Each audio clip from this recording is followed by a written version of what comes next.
Peter, you're on mute. You're ready to go. Okay, I'm not muted. The streaming is muted. I'm not muted. Peter, you're live. You can start. Okay, good evening, everyone, and welcome to the One Vision Let's Talk webinar on long COVID.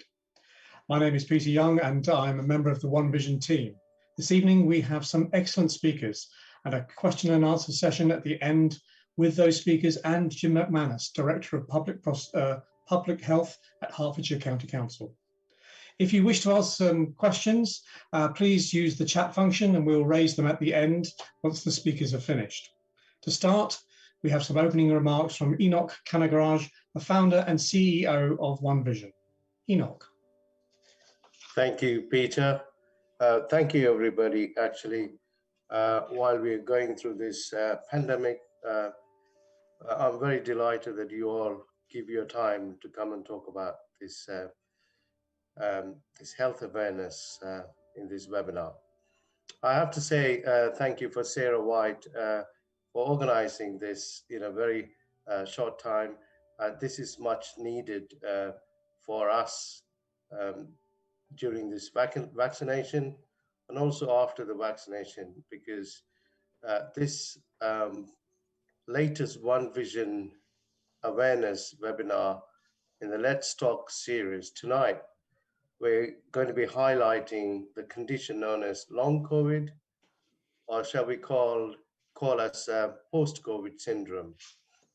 Our guest panel of speakers, they're going to be talking about this condition, its impact, the research, and the treatments. I have to say the COVID-19 pandemic in the UK has so far affected more than 4 million people, with more than 450,000 admitted to hospital and 30% in hospital mortality. The UK's the health service has risen tremendously to the challenges of managing waves of acute COVID-19 and the vaccination effort.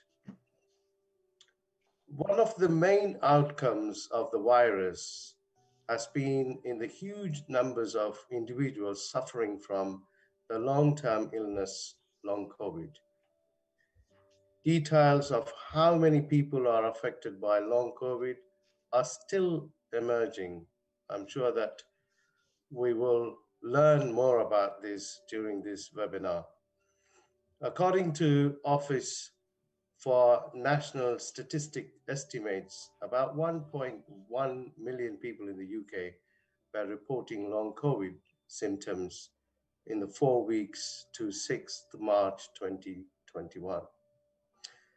This post-viral pandemic has now focused society's attention to this illness, as those unfortunate enough to have experienced this condition are now suffering the effects far beyond their own poor health, and as a result are struggling with managing family life, loss of jobs, and income in the wake of this syndrome.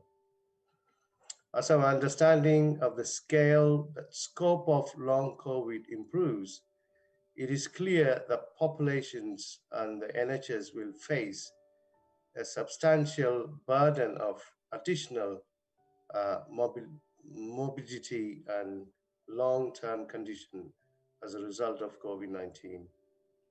Whichever way it is to be understood, we know for certain that it will have lasting impact on society for years to come, both social and economic. And One Vision has picked up this as a much need in Hertfordshire, working very closely with our public health director himself, Jim McManus, and Dean Russell, MP for Watford, who is also in the Health and Social Care Committee for the government, and the One Vision team here. We are very keen to support long COVID-19. On that note, thank you so much for me giving some talk about this long COVID, which I'm not really an expert, but I'll hand over to Peter to start this webinar. Thank you so much.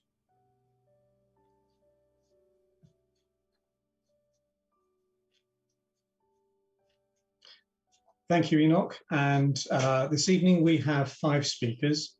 The first is Claire Hastie, who is the founder of the Long COVID Support Group. She will be followed by Maddie Corper, who is experiencing long COVID, Dr. Nisreen Alwan, who will talk on the public health perspective of long COVID, Amy Peacock, who works on the West Hertfordshire respiratory team, and Dean Russell, who is the Watford Member of Parliament. Claire Hastie is going to talk on what is long COVID, what needs to be done. Claire fell ill with COVID in March 2020 and is yet to have a symptom-free day. In May, she set up the Long COVID Support Facebook group, which currently has over 39,000 members. Claire has been involved with the NHSEI Long COVID Task Force and the DHSE Long COVID Roundtable, and helped to organise the Long COVID Forum International Research Conference. She has been actively involved in working with researchers, including as a co-author of papers and a co-applicant on funding applications. Claire's professional background is in strategy consulting and corporate reporting. She has 3 sons, 2 of whom have long COVID. Claire. Hi, good evening. Thank you for the opportunity to speak. I have some slides which I think one of your colleagues is able to share, but not to worry if not. As you say, I set up the Facebook group, the Long COVID Support Group. Actually, Sunday is our anniversary. I pressed a few buttons in a complete haze from this very spot, because I'm talking to you from my bed right now.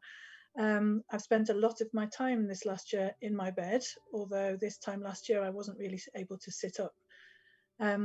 It's been a long year. I'm hopefully making improvements, but it's a bumpy ride with some 2 steps forward, 1 step back sometimes. I might forget to say some things I meant to say during this presentation. I might stumble on my words a little bit. I had to have a friend on backup in case I wasn't able to make it tonight. And that's actually the kinds of things we have to think about these days as someone with long COVID. My cognition means that I can't do the job I'm contracted to do. I'm on a trial basis doing a different job at the moment as of the last couple of weeks, having had months and months off work. Who knows whether I'll be able to stay the course and whether there'll be a role for me in my company or not. So that's the reality for lots of people like me with long COVID. So moving to the next slide, what actually is long COVID? That is the question. I think the easiest way of describing it is to say what it's not. It's actually when you don't recover from a confirmed or suspected case of COVID-19. A lot of us who fell ill in the first wave weren't tested, but then again, you don't get tested for flu and lots of other illnesses, I don't suppose. So I think it's probably fairly unusual to have an illness where you expect to be tested, but we weren't offered that. So I don't have a confirmed case of COVID. My doctor tells me that my symptoms are in line with that, and I have no doubt that my symptoms are in line with that, but officially I'm not counted in amongst the positive cases. Symptoms can be as wide-ranging as you can imagine, and plenty of symptoms that you cannot imagine, from hair loss to COVID toe and anywhere in between. I think it's literally just your eyebrows and eyelashes are the only part of the body that I haven't heard somebody saying something crazy happens to. People get nerve pain, sickness and diarrhea, cardiac issues and respiratory are the ones you've heard about, the neurological symptoms that you've probably heard about, but people get this weird sensation where every cell in your body feels like it's vibrating. People get phantom smells. They can imagine, they feel like they can smell smoke or petrol. People have hearing issues, sight issues. It really literally can affect anywhere in your body, both physically, but also there's mental ill health associated with it as well. A lot of us, even those of us who weren't hospitalized, thought we were going to die. I'm not unusual in my group as having written my end of life wishes and said what I thought might be my final words to the one child who happened to be walking past my bedroom at the time. That's not unusual. I'm supposedly a mild case because I wasn't hospitalized, yet I went to A&E 5 times. each time on the advice of medical professionals, each time with what you'd think might be red flag symptoms, with crazy heart rates, really painful heart, couldn't speak a sentence without gasping for air, practically fainting, had to kind of crawl through the door on one occasion, and yet I was turned away and told not to come back unless my lips went blue and my heart pain became unbearable. So a lot of people, in addition to the array of physical symptoms, are living with trauma of having been turned away from care like that and thought we were going to die. A lot of people actually have distress and trauma from being disbelieved by the medical profession, by their employers, by their friends and family. We look fairly normal from the outside, but actually that masks a huge array of pain, of fatigue, of the mental ill health that I talked about as well. A lot of us are having to come to terms with being disabled. I took delivery of my blue badge a couple of weeks ago. I used to cycle 13 miles a day on my commute, and now I need a wheelchair. So that's quite hard to get your head around, especially for some people who are young. I'm 49 now, so maybe I'm not young, but I certainly felt too young to be in this state. So people, even children, can get this, and there are children who are having to use wheelchairs. As Peter said in the introduction, 2 of my children have it. They're not bad in the scheme of things, but they're bad enough to need to have regular time off school. They can't concentrate, they have fatigue. One of them has really painful gastrointestinal. He doubles over in pain every 2 or 3 weeks, and sickness and diarrhea, it comes back to haunt him as well. And we're living with something for which there's no treatment, no prognosis. We don't know whether, when, or how fully we'll recover. I'm optimistic by nature, and I know that some people are recovering, but even when you feel better, you don't know whether it might come to bite you on the bottom. I think Nisreen, who's going to be speaking later, is an example of someone. I don't want to put words in your mouth, Nisreen, but I'm sure I saw you on Twitter saying that you'd felt well for something like 2 months, and then suddenly you had a relapse and we're back to square one. So it can really mess with your head for that reason alone. So in terms of who can get it, as I say, any age can get it. It's actually most common among people of working age, slightly more women than men. Lots of people in our group and in the ONS statistics are care workers and health workers on the front line, as well as people working in schools, and other frontline occupations really did bear the brunt of this, and our 39,000 members are testament to that. There's a huge weighting towards people who are on the front line. I think the perception from, if you watch the news, is the incredibly distressing scenes of people in intensive care on ventilators. But actually, the vast majority of people with long COVID were not hospitalized. And even in the early stages, they may have had relatively mild symptoms. Personally, my symptoms don't feel mild at all, and I'm not alone in that. But some people, even who might even be asymptomatic in the early days and actually not ever realize that they had COVID-19, but then develop these chronic relapsing and remitting pains and strange things happening to their body. So it's the strangest thing. The impact it can have on your life is immense. So if we move to the next slide, this shows some statistics that were gathered in an NIHR, National Institutes of Health Research survey of around 3,000 people, showed that 80% of people have had their ability to work affected by long COVID. We know from patient-led research of around 4,000 people that even 7 months after symptom onset, almost 70% of people were unable to work to their former capacity. 20-something% were unable to work at all. There's a huge impact on the economy, on people's livelihoods, on people's financial situation, people's ability to fulfill their caring responsibilities. Of the 1.1 million people who report having had long COVID as of the beginning of March, almost 3/4 of those experienced at least some limitation in their day-to-day activities, and about 1/5 of those have their activities limited a lot. So this is having a huge impact on people's ability to function. People's sick pay is running out, people's jobs are lost, people's educational future is question. I was talking to one of my closest friends just last night, one of my university friends, and my heart is breaking. Both she and her two children have long COVID. Her daughter is 17. She's had it almost a year now, and she's getting worse and worse and worse. She has all sorts of gastrointestinal symptoms. She has enormous bloating, symptoms of IBS, nausea, pain, sickness and diarrhea. Her appetite is hugely being affected. Her mental health has been destroyed, frankly. She's developing more and more strange neurological conditions.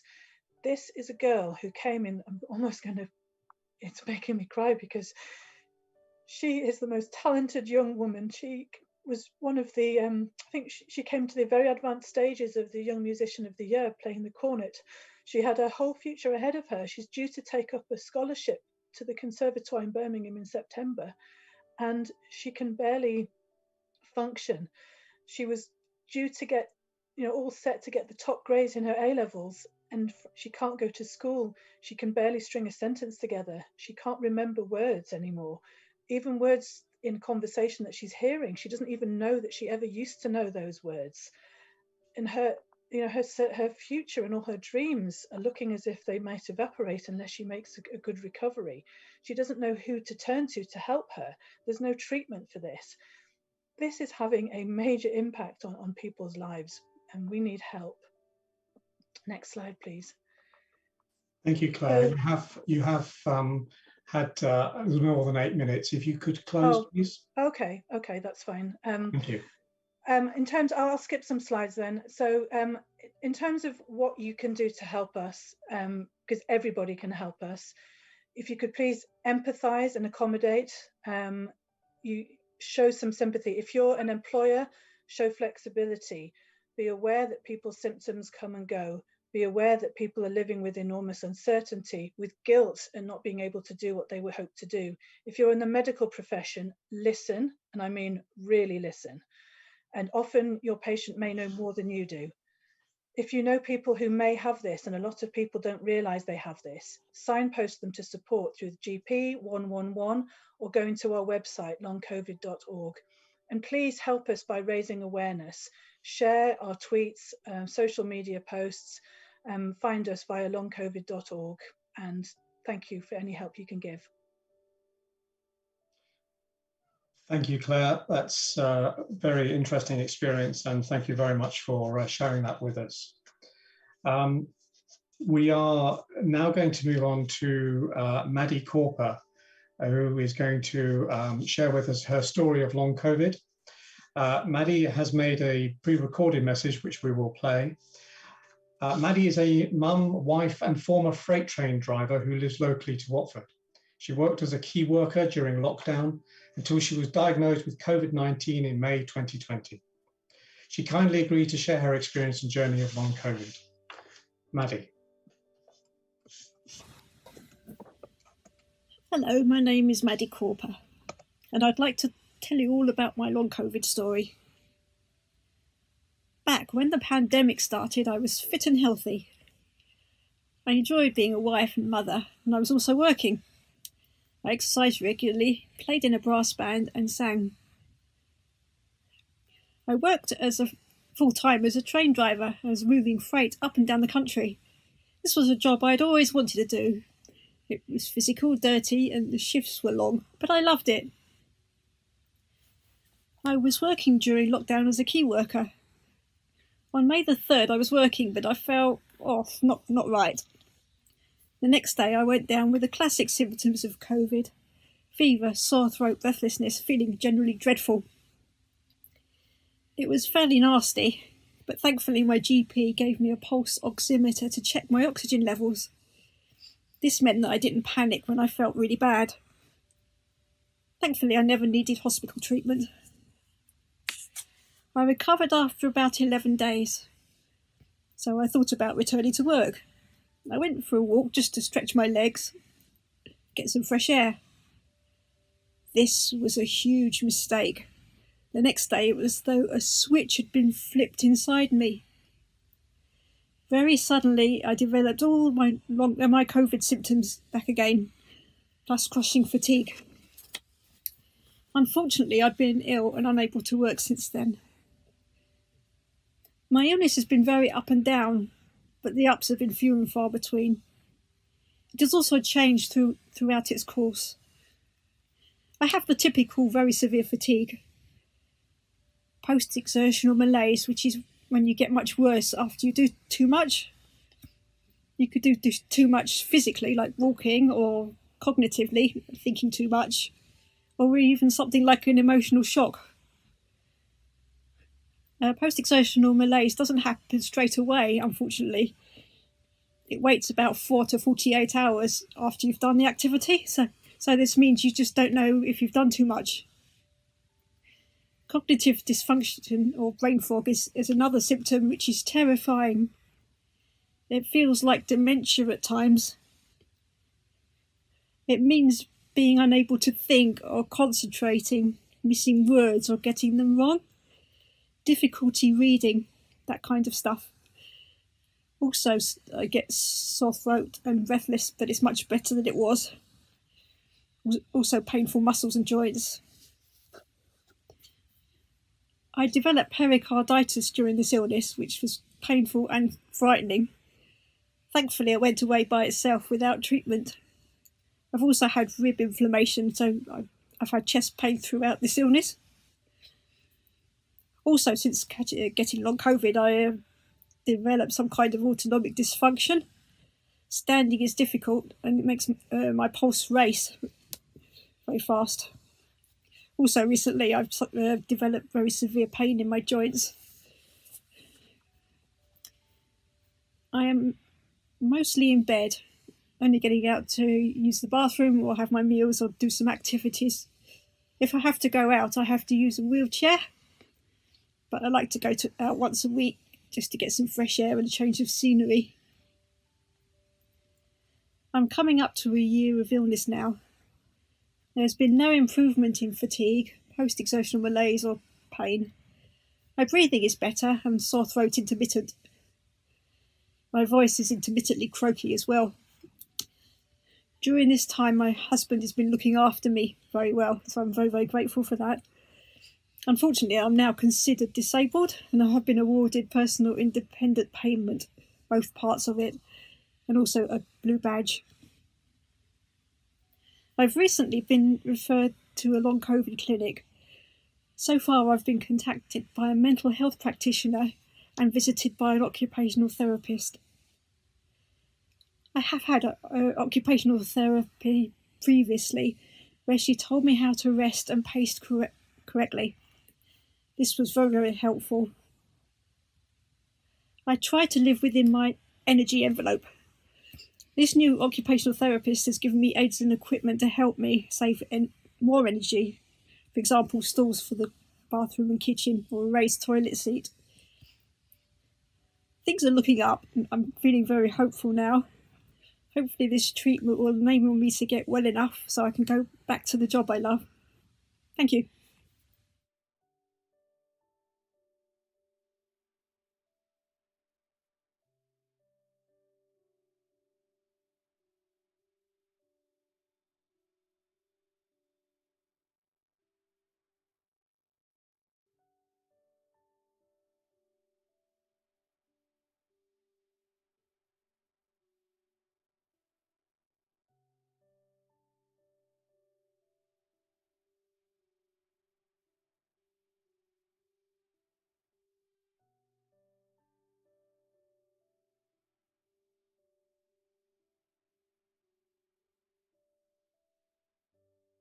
Public health academics, and more recently, by focusing on the recognition and the quantification of morbidity from COVID-19, having initiated the call to count long COVID.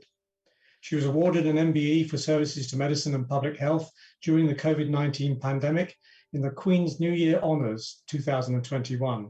She's also been named amongst other inspiring and influential women from around the world in the BBC 100 Women 2020 list. Dr. Alwan. Thank you so much, Peter, for this great introduction. I'm feeling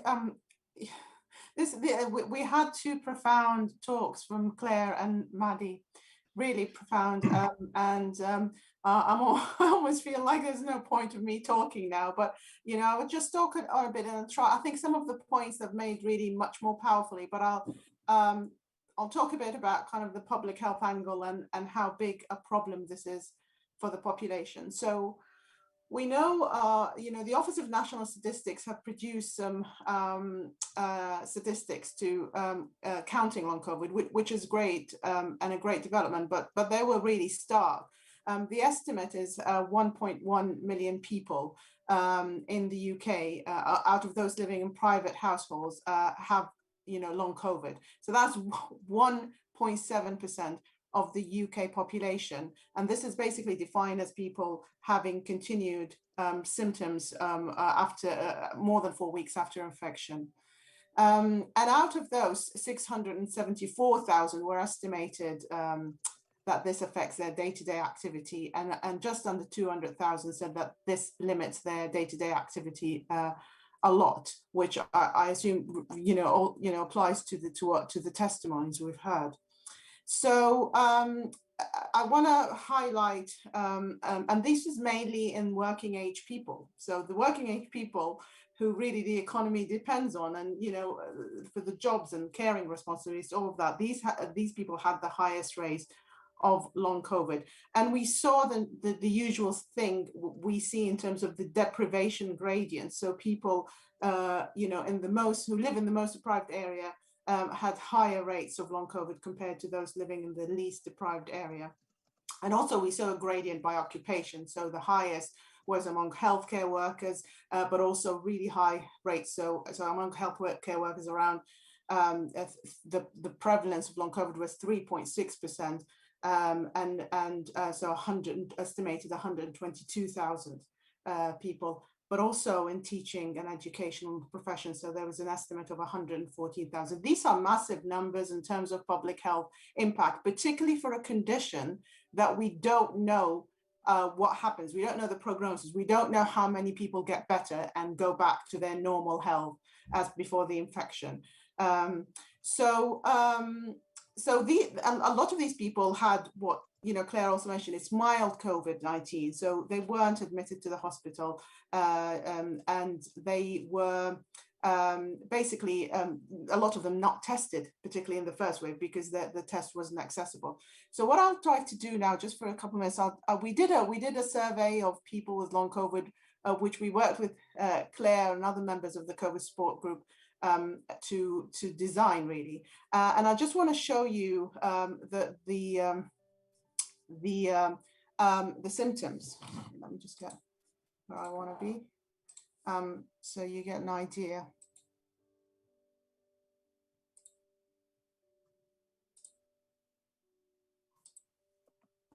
So like Claire mentioned, there are various symptoms for long COVID, a wide range, but these seem to be the most common, not only from our survey, but from some other surveys and studies as well. And you can see the so-called fatigue, and what we asked here is exhaustion is the most common, but not in everybody, but it is the most common. And then you have the cognitive dysfunction, which is the brain fog and the poor memory and concentration, what Maddie and Claire described as well. And then you get breathlessness, headache, muscle aches, and this feeling of a chest tightness or chest heaviness, or people describe it as pressure, like pressure on their chest.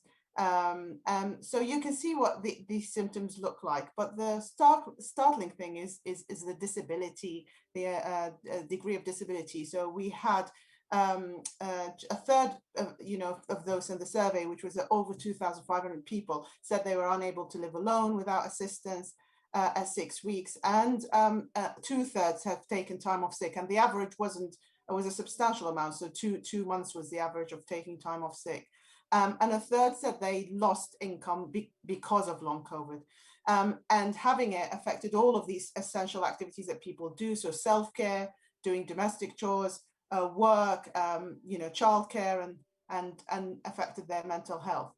So, and the reason there are two numbers here between brackets is we actually surveyed people with suspected, but also people who said they had confirmed, lack confirmed COVID, and you can see that. So the first percentages, everybody in the survey, and the between brackets is the confirmed, because we wanted to compare, and they were very similar in most things. I'm gonna stop sharing now, because we don't need the rest. Okay, so what else do I want to talk about? I think I want to touch a bit about the I want to touch a bit on the vicious cycle of anxiety with long COVID. People with long COVID get anxious, and it's mainly secondary anxiety to the experience that they have. Anxiety is generated by being not being believed about the physical symptoms or the other neurological symptoms that they have, but not only by healthcare professionals, but by family, friends, colleagues, employers, very importantly, particularly those who haven't had the test evidence, but even those who had confirmed COVID and then still have long COVID. This story is also common of not being believed, but also the anxiety comes from unknown treatment. What can I do? What can the doctor offer me? We don't know. An unknown prognosis. So we don't, will I ever get better? And when will I get better?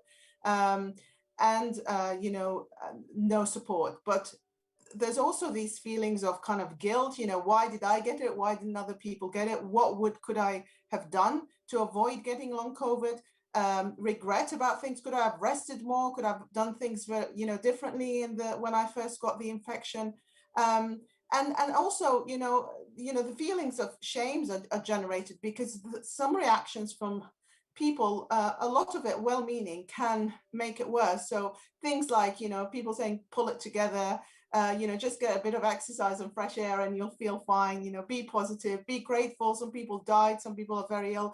These things usually don't help. I think people really, like Claire mentioned, you just need to listen to people, listen to them and listen to what they're experiencing. But also the worrying about job and financial situation, particularly because there are no kind of guaranteed about, the sick pay, about the employment rights, and also particularly because many people in frontline jobs acquired the infection doing their jobs, so that's very relevant. And then they are in a position where there's they could lose their jobs, unable to care, and then there are even accusation of malingering or imagining symptoms. These are really hard things people are going through. So the last thing I just want to say is basically just the big overview of what we need in terms of long COVID. And I think what we need is three things. First is reporting, and that has started with the ONS figure, but we really need a systematic way of counting people with long COVID. So, the burden, the public health burden, we know about it. People have, their diagnosis or, have the ability to access services. And we need the recognition in terms of accessing services, support, having the medical investigations and having the treatment, hopefully, when they come available, and the rehabilitation. And this will only become available through research.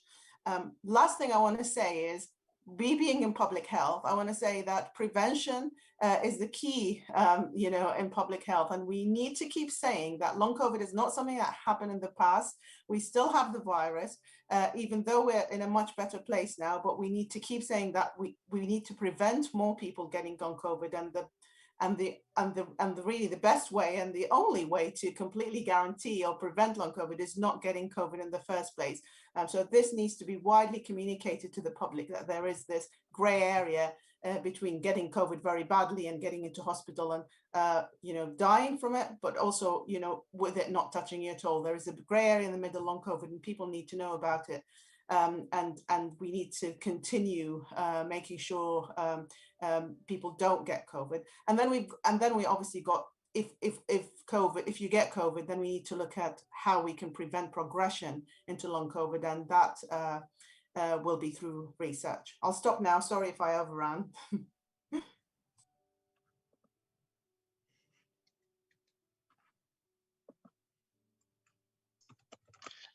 Thank you, Nisreen, and thank you for that experience as well.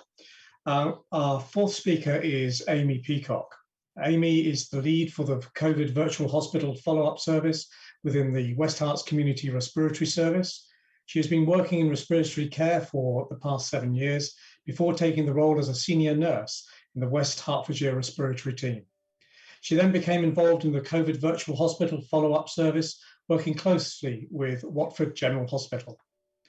This involves following up COVID positive patients with medical investigations and a holistic assessment. The long COVID service started on the 25th of January 2021, and they are a signposting service to existing community teams. Amy. Hi everyone. Yeah, my name's Amy. Originally, just a little bit of background myself. I work in the West Herts Respiratory Team. So that's obviously dealing with sort of COPD, asthma, lots of different lung conditions.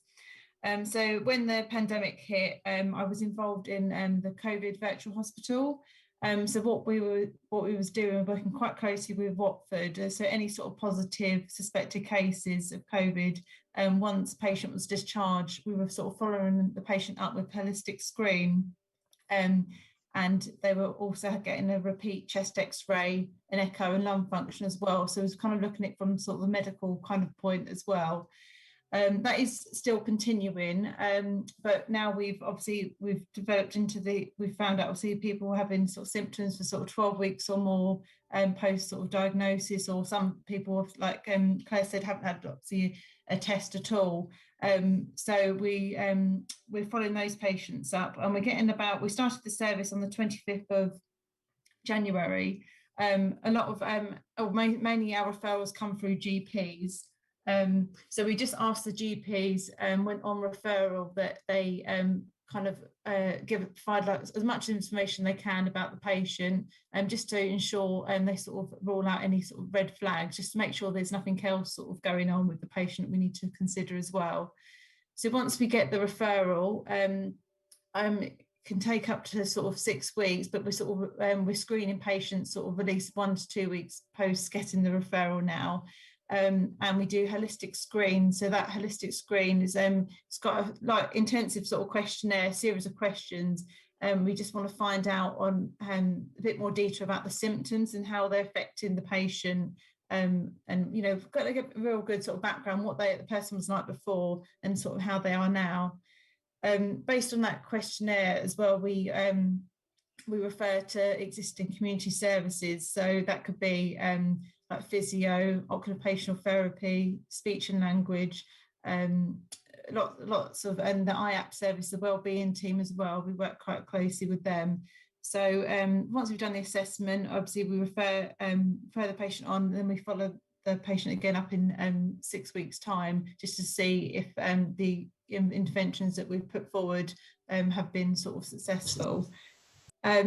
We do try and use this online programme, which the NHS England have advised as well. It's called Your COVID Recovery, and it was designed in Leicester Hospital, and it's been quite successful there. And it's like so online programme. It's in sort of 4 stages. And the patients are supposed to take sort of 2 weeks each time per stage, and it gives a lot of information about sort of signs of that symptoms, how to manage, and give sort of exercises as well. We have quite a few people using it at the moment. They're finding it quite effective. Some it doesn't suit everyone, but that's what we're trying to sort of work on feedback at the moment, just to see who's sort of appropriate for the programme as well. So just to let you know, in my team, we have myself, so I'm one of the senior nurses. We have another nurse as well, who does a lot of the screening calls, and then we have an admin as well. So it's quite a very small team. We have put in a business case to try and have an advanced sort of enhanced sort of service that's sort of been sort of looked at the moment. Which we'd like to try and sort of employ like an occupational therapist as well, because obviously, like Claire and Maddie said, it's a lot of effects on your just normal, just day-to-day life, these symptoms, how they're affecting you. So we just thought that would be quite sort of beneficial to get an occupational therapist on the team as well. We've also been working quite closely with Mind, the mental health charity, and they are providing like peer support groups as well. So we are referring patients to them. They are just like they're running like small groups where people can discuss and sort of talk about their sort of journey and any sort of to be in sort of the same sort of field, like and share experiences really. So people have been finding that quite helpful as well. So we're learning kind of all the time. And like sort of Claire said, all these symptoms are so different. It's kind of there's not kind of, I mean, we've got a sort of similar pattern coming in with patients presenting with fatigue, anxiety. That's probably the main common symptoms we're seeing, but there's lots of, a variety of other sort of symptoms we're sort of learning about to sort of deal with as well. So yeah, we are sort of learning all the time and sort of adapting as we go really at the moment. We're getting about sort of 30 referrals a week to the service, and that's sort of expanding as well as the weeks are going on.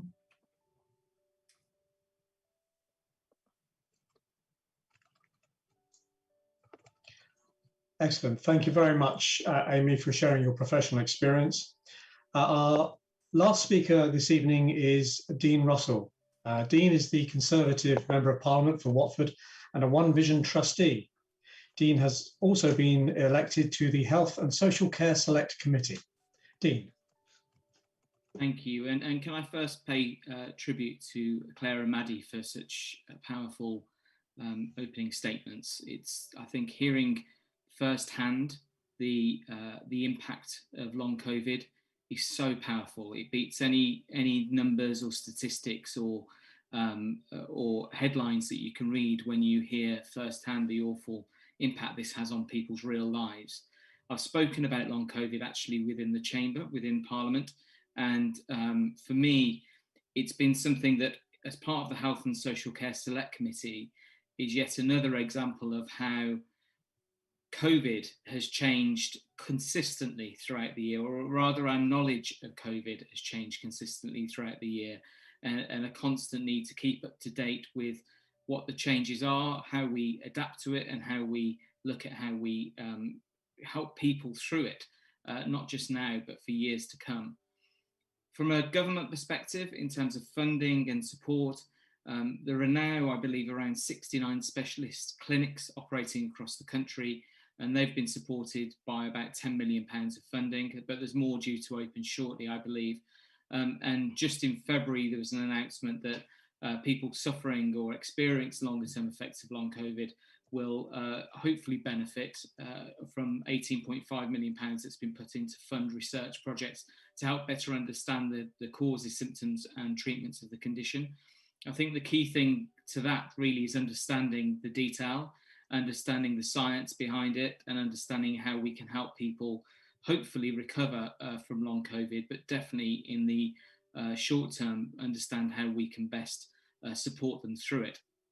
I think for me, the biggest challenge this past year, and against both on the Health and Social Care Select Committee, but also as a local constituency member of Parliament, has been seeing the impact of COVID, but also seeing how much people are doing to protect themselves and protect others. And so the key message I would say to anybody out there now is just please, please, please remember COVID still exists. It's still out there. The vaccine rollout is making a tremendous difference to support people. But the reality is wearing a mask is an ability, and social distancing is an opportunity to help ensure other people don't go through what we've heard today. The challenge of COVID is not going to be over when the last person's vaccinated. We can hopefully return back to some normality as a society, and we're starting to see that, which is very, very positive. And as lockdown eases, that's going to be incredibly important. But one of the things that we all need to make sure we do is keep an eye out for symptoms. And if you check the .gov.uk website, and I know several websites have been shared today as well, check them for the symptoms, both for COVID and for long COVID. As you hear, people who have got long COVID don't necessarily have it after they've been hospitalised. It can be from having much lesser symptoms, it seems, in the first instance, but then contract long COVID longer term. So what we need to make sure is we're mindful of that and be very vigilant of the fact that whilst protecting ourselves, we are also protecting others. I think the key thing moving forward as well, though, that I would say to anybody who is experiencing any form of symptoms or long COVID symptoms is to share that with their GP.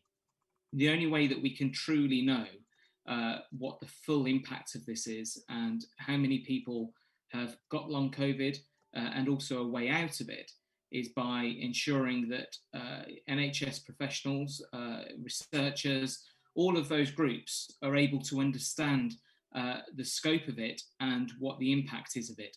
And by having accurate data, we've got a much better place and are in a far greater position to be able to look at cures and look at ways of easing the symptoms. I'm also the chair of an all-party parliamentary group on digital health. And as part of that, what's been really clear is the power over the past year and the importance of accurate data. And over the year, we've got so much better data now around testing, around vaccinations, around so many other things. But let's make sure that those who have long COVID or suspect they might have it are sharing that information. Final couple of things I just want to point out as well is that, first of all, of course, if you've got long COVID, that's going to have a varying impact on you, but there's an opportunity to make sure we're all helping others, one of which is to get tested regularly. If you go, for example, to the Atria Centre, or formerly Into, I was there the other day, you can actually walk in now and they do a lateral flow test, I believe, for free. You can just walk in any time, drop in and get a lateral flow test before going shopping. You know, masks are widely available. And if you haven't had your vaccine yet, or you're due your vaccine or your second dose of your vaccine, please do get it. You know, all these things will help protect you. They'll help protect others as well. So I think the key things to round up on, because I'm conscious that I believe Jim McManus is coming next, who does a fabulous job as the Director of Public Health for Watford. But main things to note, I would say, is one, be mindful of the stories you've heard today. We all have to be wary for each other and look after each other, and wearing masks and supporting each other in that way and getting vaccinated is absolutely crucial. Secondly, if you've got symptoms, please go to your GP. Please flag to them that you've got those. And if there are any issues there or resistance there, you know, as your local MP, if you think you've got long COVID and no one's listening or believing you, I have no issue with you emailing me and me helping flag that elsewhere. Hopefully it wouldn't come to that, but you know, I'll gladly help you and point you in the right direction. And then thirdly, from a research perspective, please know that the government is taking this very seriously. There's no reason for anybody to say that somebody who's got long COVID is just faking it or making it up or exaggerating. The government is very, very clear that long COVID exists. We're trying to understand it better. As I say, there's 69 specialist clinics across the country. £10 million has gone into that so far, but also this £18.5 million into research, which is going across 4 different units in partnership. So please know that this is being taken seriously, and if you need support, please ask for it. So that's all from me, but thank you so much, and thanks again to all the speakers earlier for such powerful testimonies and expert knowledge on how to tackle this. Thank you.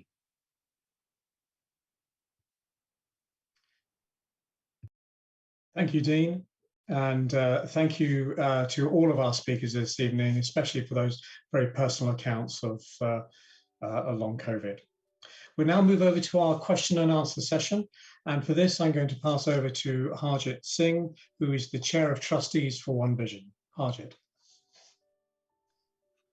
Thank you very much, Peter. And thank you to all our guest speakers here today. Like Peter's just said, some of the talks have been very sort of profound and moving as well.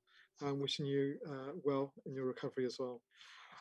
We've got questions on Facebook Live that's going on. So if anyone can hear my voice, whatever questions you do need to ask, please put them on Facebook Live. I just want to start off with a question. I know it has been looked at and touched upon, but because some people might have joined late, Sue has asked on Facebook saying that there's nowhere that she can go for help. So if we can just answer that question, anyone's can actually take that question and answer that.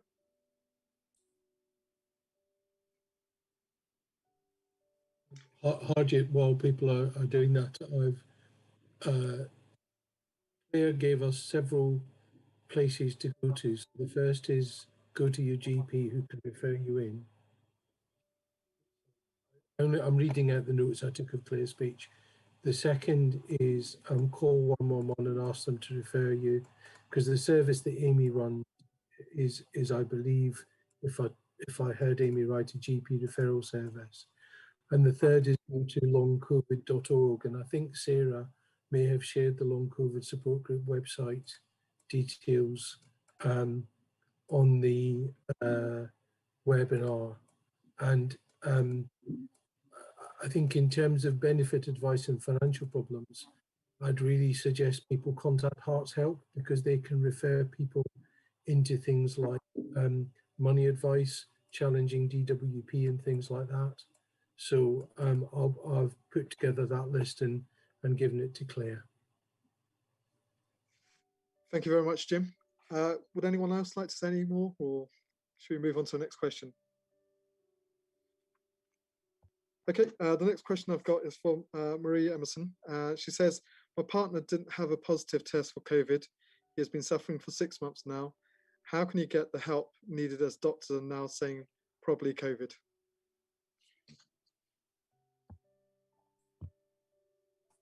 So I think you've touched upon that, Jim. I don't think there's any more that we can really add to that. But he said he's been suffering for 6 months. Is there a period that we know that long COVID would last, or would it be an ongoing effect? Nisreen, I think, wanting to come in there, or was it somebody? Yeah, no, that's fine, Jim. Thank you. Sorry. I think the first question, which we answered, I think is going to the GP again and again. And I know this is really hard, because if this is not recognized the first time or the second time, and I've heard a lot of people with long COVID say that they give up and then they don't go to their GP again, because it's really painful, to kind of, for the condition not to be recognized. And this is an area which is growing, and the medical knowledge is just, very little about it now, and variable across the country. So I think, but I would say, go to your GP again. And I think what we all can do, and us being here today, basically is saying to people on COVID, it is real, it's really common, if you're experiencing it, that's not something unusual. And if it means that, you go to the GP, more than once and say, this is what I'm experiencing, can you refer me to the long COVID clinic, or can you do this or that? What do you think about that? I think people should just persevere with that, really, and not feel that they're making a fuss. Please don't feel that you're making a fuss.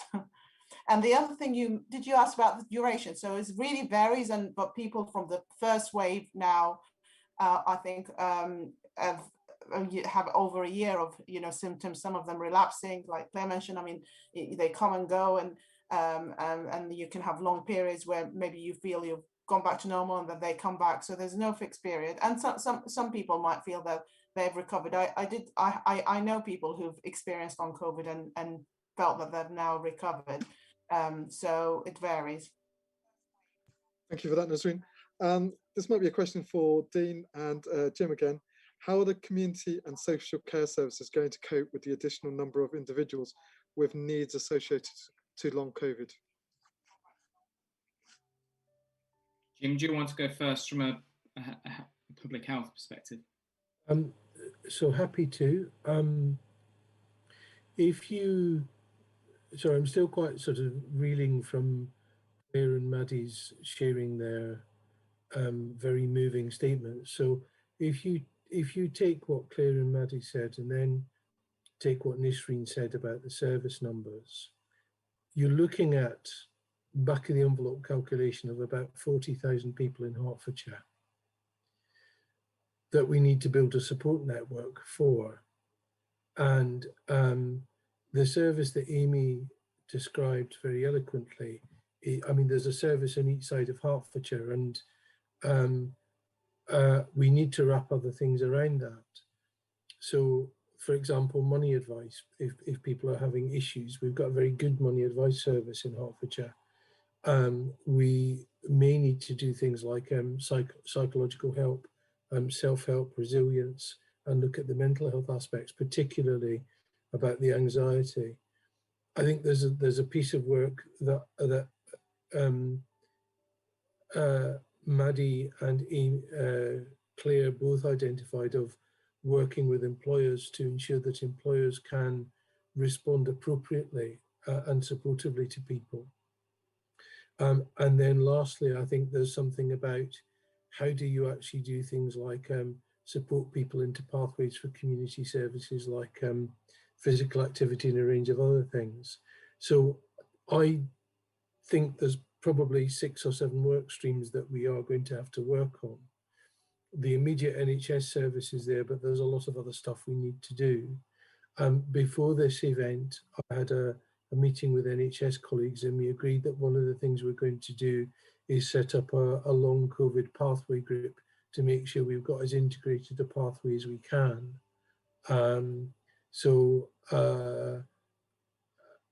That's the first thing. If people want to set up a support group in Hertfordshire, then I would be keen to support them do that. So I think the short answer is we know some of the stuff we need to do. There's a lot more to do, and I'm very keen to help. And from my perspective, I think the key thing at the moment, obviously there's the funding that I mentioned about research, but it's also knowing the scale of the issue. And that's why I encourage anyone who has symptoms or thinks they have what feels like symptoms to flag that to their GP so that we can start to look at those pathways, because we're still only just over a year since the start of COVID, really, in the first lockdown, 14 months, I guess. And the challenge is that whilst it's felt like a lifetime for us all during the past year, it's actually an incredibly short period of time. And what I've learned on the Health and Social Care Select Committee, and actually on the Joint Committee on Human Rights that I'm on, is how much this has twisted and turned in our understanding. This time last year, scientifically, the assumption was COVID couldn't be passed on unless you had symptoms. And although there was some assumption of that in the wider community, actually scientifically, that's what we were being told. That changed. Then face coverings came in.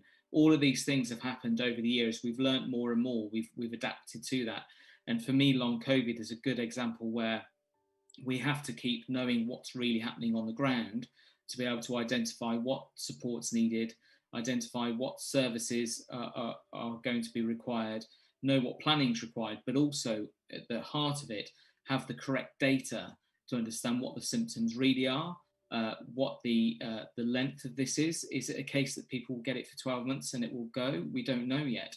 But also who has it and whether there's any patterns in terms of the people who have got it, what's the connections there. And unless we have that accurate data, it's very hard to do it. So this funding for research is going to make a big difference. The 69 centres will, but the main thing I'd say to anyone listening or watching this, if you have got long COVID symptoms, please, please, please get in touch with your GP so that can be noted and you can get support you need. And in doing so, help others as well. Thank you for that, Dean. I'm just going back to Marie. She's actually, again, talking about a partner, so it's a personal situation. Is there any particular test that confirms long COVID, as his employers just think he's pulling a fast one? I'll put that back to Jim. I don't believe there's a test as such, a scientific test to prove it that I'm aware of. But Jim, you might know better than I do, and that's part of the challenge. No, there is no test. I think there is a. I would probably say 3 things in response to this, and I'm not the expert on this call. I think people like the other speakers are. I would say we need to take on trust if people have had COVID, the fact that this may endure. I think it will be very easy to create a level of stigma around long COVID that we must avoid at all costs. And I think if someone's had COVID, the array of symptoms I think is staggering. And I think you go based on what people say about their symptoms. So I don't think there is a test for it, but there is a point at which I think you actually have to go on trust with people. Otherwise, what you're doing is compounding the anxiety of the person with long COVID and raising stigma as well. And that's not going to help. I don't know if I think Nisreen has written very powerfully about the stigma attached, and it's very real. And what I would say, based on the members of our enormous group, is that people are desperate to get back to their lives. We are desperate to be back at work. Nobody wants to be cooped up in their bedrooms, especially as lockdown is easing and everyone's out there in the pub gardens and all the rest of it. Nobody wants this. Yeah, maybe there are some people malingering here and there, but if there are, I haven't come across them yet. So people are already beating themselves up enormously with the guilt, dragging themselves into work, trying their very best. So to compound that, is only going to make things worse, because we do know that stress is a big trigger for symptoms as well. Thank you for that, Claire. Another question from Andy. He's asking the question on behalf of someone that he knows. He said, where can we get help for completing PIP forms? So I'm not quite sure what PIP stands for, but if someone can enlighten us, that would be appreciated. It's personal independence payment that Maddie talked about. Citizens Advice Bureau has got great resources for that. And there's also some links from our longcovid.org website in the resources for patients section. Brilliant. Hopefully that helps, Andy. I've got a question here. What do we expect to see in the future in terms of treatment and in the area in Watford?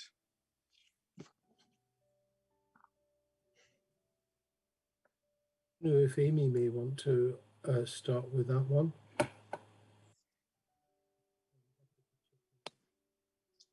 Sorry, I didn't realise I'm mute again. Yeah, I mean, like I say, our service is sort of developing all the time, really, and we're sort of kind of learning that we need to do sort of more intervention based. So that's why we've approached the CCG to see if we can get sort of more sort of funding to provide this service. As we're finding, obviously, more patients are kind of needed that kind of more face-to-face kind of input. So yeah, it's just a lot of sort of learning and as we go, really, to see where it's going to go next. Thank you for that. Just finishing on one final question, really. How can organisations like One Vision help public health with long COVID? I think it's not just public health; it's all of us together. I suspect that the first thing which you've done this evening is host this incredible panel of speakers who have done an amazing job, and I've been taking notes through it. So spreading that word and getting the resource list that people have kindly shared this evening out on the website, I think, is step one. I think the next step is we need to basically, each and every one of us start educating our fellow residents and our employers about this. Because I think it was Claire who said, what Claire and Maddie both powerfully spoke about their work. So we are really bad in England at getting people back into work after illness compared to our European neighbours. And we need to do better. And I think this is a challenge. I think the next thing I would say would be that we then need to work, our NHS clinical services like Amy, the public health team, our CCG as the commissioners, and our voluntary sector colleagues all need to sit down together and work out what we can do together. And I think it does mean that we need a long COVID plan and a strategy. And I think the people who have spoken tonight, Claire, Maddie, Nisreen and Amy have trailblazed a pathway for us to follow. So that would be my pathway out of this. Is that clear? Hopefully I'm making sense. We've got work to do out of this, I think. And if I may add to Jim's point, excellently made point, is it's also being aware of this. You know, it's like anything that's new. You know, only at the start, a small group, and then it grows and grows and grows. And I think for the community and the work that One Vision can do is events like this, which I think are really, really useful. You know, I get asked to do an awful lot of events, but I think this might be one of the first long COVID webinars that I've done. I've done a fair few on vaccinations, and I'm sure Jim's done many more.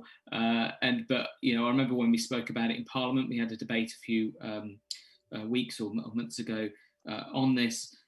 So I think, but people aren't necessarily going to be sat at home wanting to listen to politicians. You know, I'm very aware of that. So you know, I think they will listen to and trust their friends and family and their colleagues at work. So what I would say is, off the back of tonight, please do let people know about long COVID. Let them know about the symptoms. I know that there will have been websites and web links shared.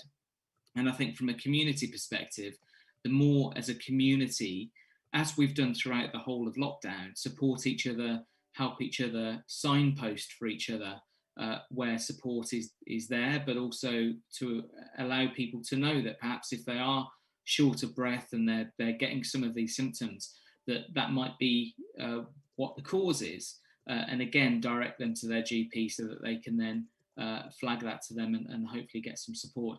But the main thing, I think, is communications. You know, there's only so much a TV ad can do, a poster and so on, but if we're all talking about this, sharing it, updating it, and please, you know, link people to this excellent session this evening, and that includes those who might be skeptical. You know, because I think when you've heard the testimony of Claire and Maddie, if you're skeptical of the idea that this exists, then I think there's something that's you're potentially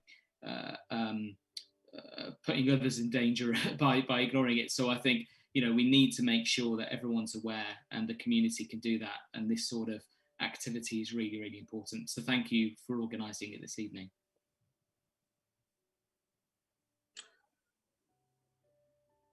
Sorry. Can I add quickly something? Of course you can. I think there is something that there is a lot that the government, organisations, public health, NHS can do for long COVID, but I think there is also something that each one of us can do, and you know, basically not to dismiss people. Just don't dismiss people, because there's just an awful lot of dismissal, which is mainly based on ignorance. And you know, it's not strange that we have long COVID, because that happens in other virus illnesses and pandemics, and we had a lot of infection in a short space of time. So there's nothing strange in that sense, but also to actually understand the effect of this specific virus, we're still starting. And I think that's what everybody should do. Don't dismiss people, listen to them. Don't dismiss their symptoms if they don't sound familiar to you, or you know, you've not come across them before. Just that simple message, I think, can make a big difference to everybody.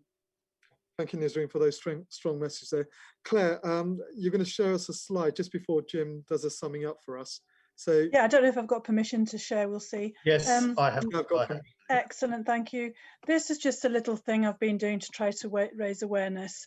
Making these heartfelt flowers. You've just seen me wander off because I went to try and find my cardigan, which I stupidly took off earlier. Been making these flowers because one of our biggest fears is to be forgotten. At the moment we're in the news, but this time next year we may not be in the news, and I'm sure there's lots of appetite to move on in lots of ways, but equally I don't think we should forget the suffering and sacrifice not only of people with long COVID. So I've been making these flowers where the centre represents lives lost, and the 4 heart-shaped petals in blue for the NHS represents the lives changed by long COVID, but also the working lives dedicated during the pandemic by NHS and care workers, other frontline workers, and scientists and researchers. And all of those actually converge in our long COVID support group. So lots of people in the group and beyond and around the country and internationally, in fact, have been making window displays and brooches and hair accessories and sticking them in their cars or whatever. But it's just a token. I've been giving them to bereaved friends, but also taking them into local schools and hospitals.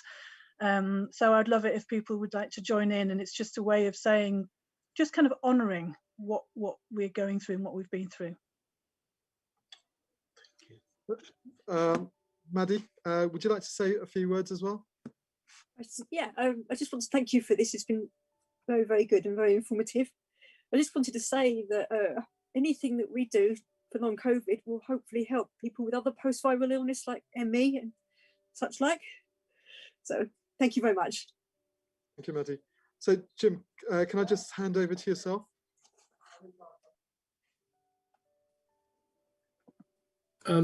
Yeah, thank you. So it falls to me to try and summarize this. I'm going to try and do it in 2 minutes flat, because I cannot match the depth of eloquence or kindness of the people who've spoken. I want to start by thanking Claire and Maddie particularly for their generosity and their care, actually, in telling their story and giving us their time when they could have been doing many other things this evening. And they have given of their energy budgets, I think, to quote Maddie, to be here with us, and we should treat that with the kind of love and respect I think it affords us. And I think we also have a duty to kind of continue working after this. I think the one thing you can say about COVID without it changing is that the impact on our fellow human beings of COVID keeps changing and is unpredictable. And as Nisreen says, we shouldn't be surprised by long COVID, but it does appear as a nation that we are rather unprepared for it. It is one of the multiple effects of COVID. We talk about syndemics of, not pandemics, but multiple impacts, a wave of mental health, a wave of economic problems, a wave of recovery, the wave of long COVID, which will go on for a long time. And we know from HIV and many other infections that pandemics do not come by themselves. They bring many things with them. And with long COVID, you have enduring issues, and we need to respond to that. We heard that there may be up to 40,000 people in Hertfordshire affected. That's 1.1, our share of 1.1 million. Claire shared her journey and experience of exhaustion, psychological issues, physical issues, financial and economic issues, employment and existential issues. Maddie, the same thing, the sheer breadth of experience, particularly chest pain and neurological problems, and the sheer frightening nature that can be, I know from my own health journey, of unexplained symptoms. And the anxiety is additional. Nisreen talked about the numbers and talked about the work we need to do in the sheer breadth of those symptoms, and that there's an awful lot of work on already, and there are things we can do, and indeed there are services in Hertfordshire that can help with practical things such as Hearts Money Advice, Hearts Help, and Citizens Advice Bureau. Amy shared how our local recovery service work, and the route is in through your GP, but quite clearly we need more. Dean reminded us that long COVID will be here long after we exit restrictions. So the thing to help ourselves and help one another is actually get our vaccines when we're eligible and get tested regularly and keep our distance, the hands, face, space message. And Dean also spoke about championing government funding for research and services. So we have this evening, I think, a number of people who have spoken of their work and who are inviting us to do more things. And I think there are 4 practical things that the speakers gave us. Empathise and accommodate was the first one. If you are an employer, be aware that people's symptoms will come and go and be complex and changeable and unpredictable, and make accommodations. If you're in a medical profession or a health profession, really listen to what people are saying. Don't dismiss it. We've had too much stigma around ME and other things where people have been dismissed. And if you know people, then signpost them either to the GP or to 111 or to the Long COVID support group, longcovid.org. And there are also peer groups through Mind. And there is a yourcovidrecovery.nhs.uk. Colleagues shared a multiplicity of resources, which I hope we can put on the website, and for which I'm very grateful for people sharing. I think locally, the next stage is for us to produce a pathway on where to get help and how to get help, and our NHS colleagues have already agreed that with us. That will require NHS, voluntary sector agencies, and local authorities all to join up together, and we will get cracking on that.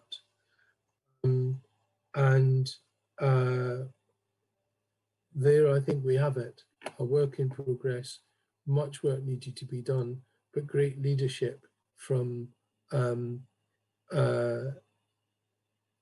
Maddie, Claire, Nisreen, Dean, and Amy this evening, who have given us a lot to do next. We have just had the great pleasure of attending a truly extraordinary, inspirational webinar. Thank you, speakers. Thank you to all of the Facebook and YouTube viewers for joining us this evening. I hope you were moved by Claire and Maddie, as was I, and that you benefited as much as I have from the wealth of experience and knowledge that all our speakers shared with us this evening. May I, on behalf of One Vision, in fact, on behalf of all of us, say a big thank you to Claire for shining the light on long COVID and for your various efforts and projects. We pray that you will make a full recovery sooner rather than later. Thank you, Maddie, for your inspirational story. We pray you too make a full recovery soon. Thank you, Dr. Nisreen, for your work in public health. Thank you, Amy, for your work in community respiratory service. Thank you, Professor Jim McManus, as always, for your wonderful work in public health, for your support and for shedding additional light on COVID. Thank you, Dean, for your insights and work in Parliament and the Health and Care Social Committee. Thank you also, Peter, our compere extraordinaire, first of many, Peter. Thank you, colleagues behind the scenes, Lucas, Carol, Nishta, and others. And last but not least, Sarah, who pulled all this together and who basically made it happen. Thank you all. We pray that those with COVID, including long COVID, including Claire and Maddie, will make a full recovery soon. All that remains is for me to bid you adieu and wish you good health and a pleasant remainder of the evening. Until next time, it's good night from me, and it's good night from One Vision. Good night.